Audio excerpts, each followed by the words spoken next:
Pan fwyf yn hen a pharchus, ac arian yn fy nghod, a ffotograffiadau drosodd, a phawb yn canu'n nghlod. Mi bran a fyddin unig, heb ddim o flaen ei ddor, ond creigiau Aberdaron, a thonau gwyllt y môr.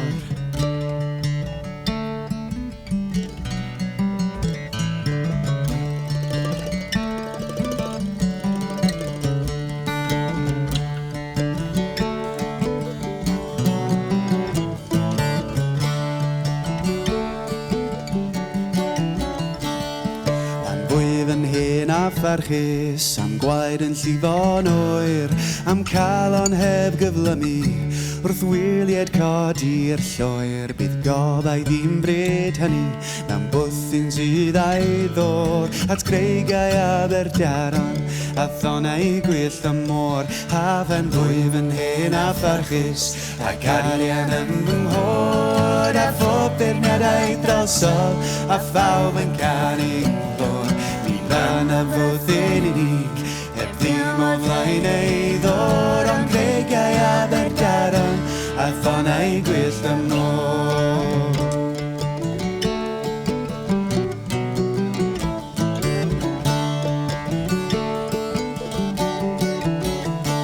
Hafen fwyf yn hen a pharchus, tu hwnt I fawl a sy'n, am can yn ôl y patrwm, a'i hangerdd oll ar ben, ei gofau ddim bred hynny, mewn bwthyn sydd a'i ddor, at creigiau Aberdaron, a thonau gwyllt y môr. Hafen fwyf yn hen a pharchus, ac arian yn fy nghod, a ffotograffiadau drosodd, a phawb yn canu'n nghlod.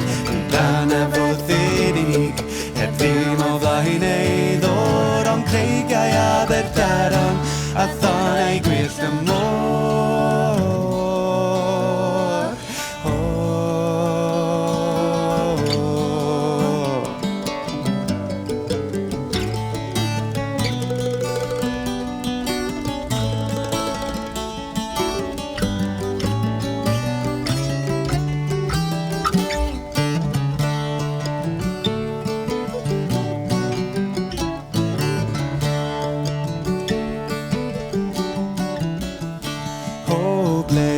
Gafon o, yn tir y stormus wynt, a glais o'r wdrafel, a wabu fenna i'r gynt, a chanaf ar hen anger, wrth syllu tu ar ddor, at creigiau Aberdaron, a thonau gwyllt y môr.